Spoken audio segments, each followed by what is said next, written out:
Hey everybody, welcome back to After the Amen.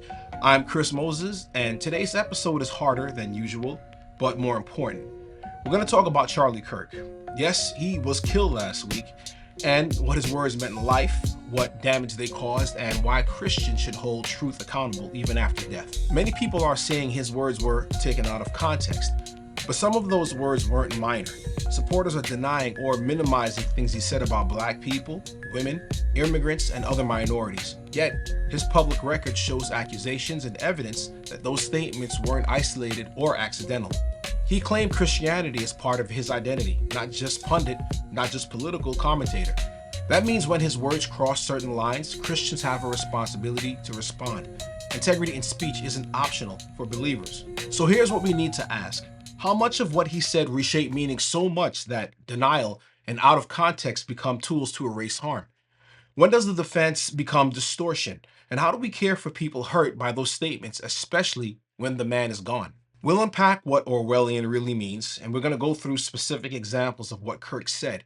And we're going to look at the defenders' responses, and then we'll talk about why the church can't stay silent or resort to, he's one of us, so we'll excuse it. Before we go further, I want to show you what we're dealing with. To talk Orwellian here isn't abstraction. There are real quotes, real harm, and knowing those sharp edges help define what taken out of context is trying to cover up. Charlie Kirk made multiple statements about immigrants, black people, women, trans folks, and others. For example, he claimed immigrants are invading the country, saying they bring crime, that they break into homes, they rape women and take children, and then labeling them dreamers. In 2024, he opposed DEI programs, calling them anti-white. He said that seeing a black pilot makes him hope the person is qualified. On his podcast, he invoked the biblical passage about stoning gay people, calling it God's perfect law.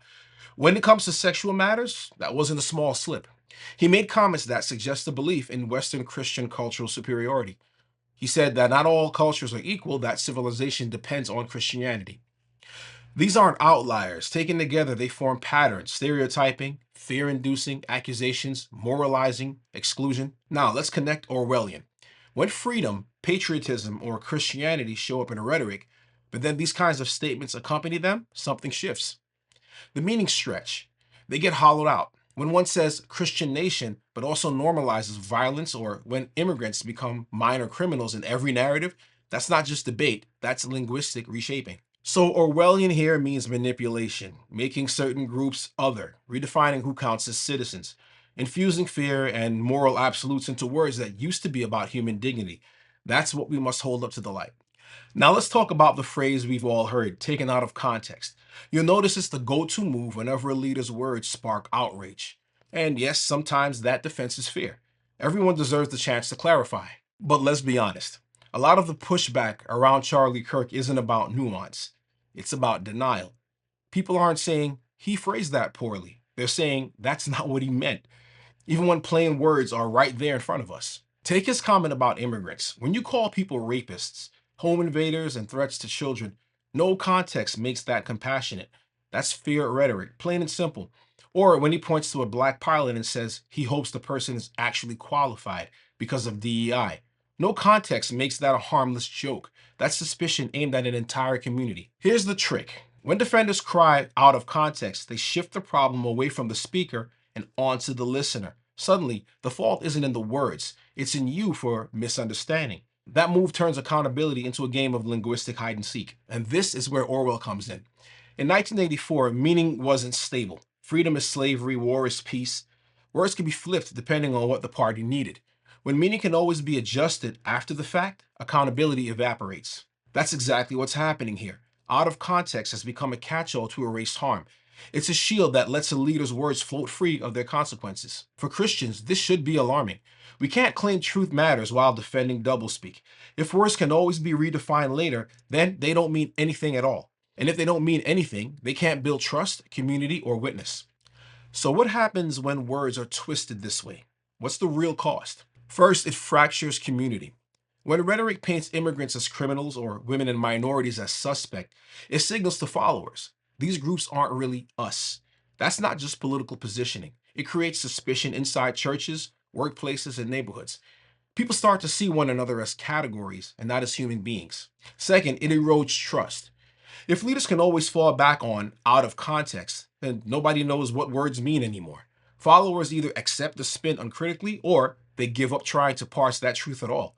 Either way, language loses its ability to anchor reality. That's exactly what Orwell warned about. Third, it heightens the risk of violence. There's a term for this: stochastic terrorism. That's when a leader's rhetoric doesn't explicitly call for violence, but raises the odds that someone, somewhere, will act violently. Think about it.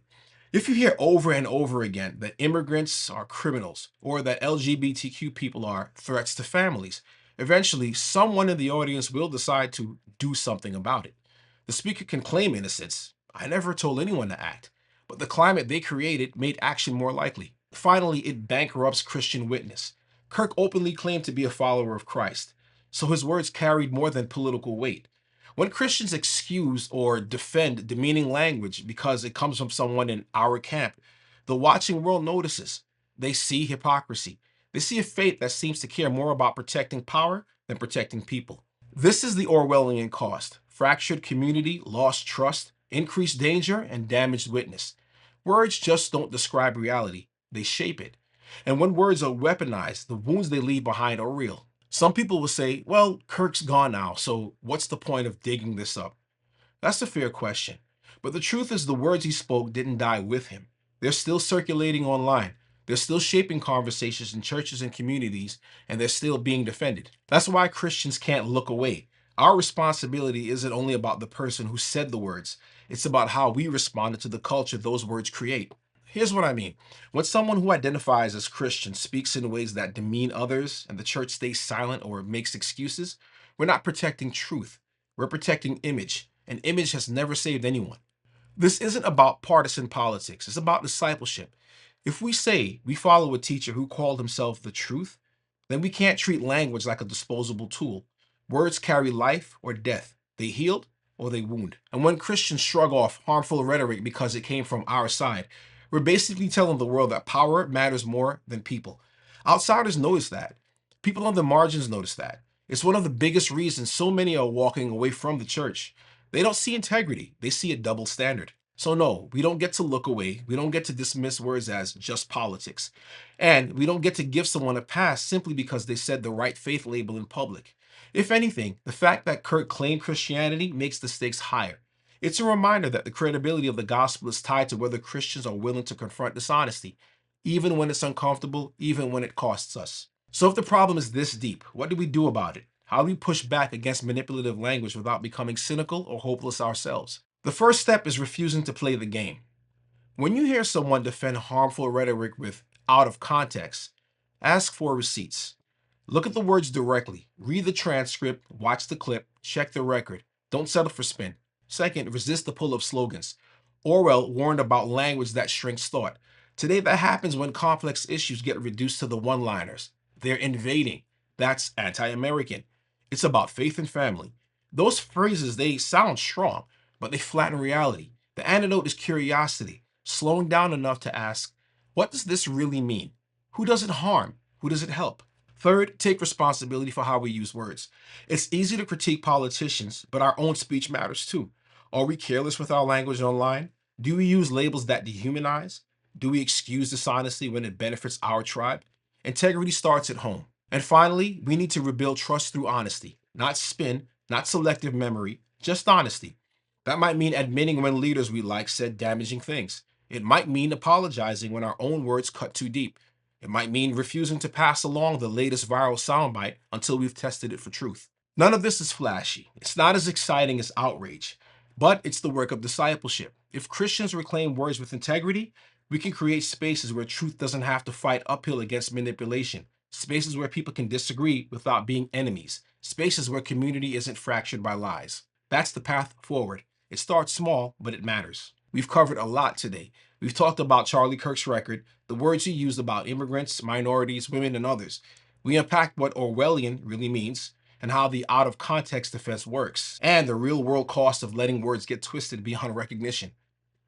So, here's where I want to leave you. Words matter, not in the abstract way, not just in political ways, but in a deeply human way. They shape what we believe about our neighbors. They build or break trust in our communities. And when someone with a platform uses them to divide, that damage doesn't disappear, even if the person is no longer here. Christians especially have to wrestle with this. If we claim to follow a God of truth, then we can't play games with words. We can't excuse doublespeak because it came from our team. We can't look away when harmful rhetoric is defended under the banner of faith. Integrity is either consistent or it isn't integrity at all. That's why my challenge to you is simple. Don't let that language slide. When you hear the out of context defense, push back and ask, but what was actually said? When you hear slogans that flatten people into stereotypes, call it what it is. And when you feel tempted to excuse something because it's convenient, stop and ask if it's honest. Because here's the truth. Communities that protect language protect people. If words remain trustworthy, then relationships can heal, accountability can happen, and the gospel can be seen for what it really is: good news and not spin. So let's choose integrity. Let's be people who treat words not as weapons, but as bridges. Because if we don't protect meaning, we just won't lose debates. We'll lose the very trust that makes community possible.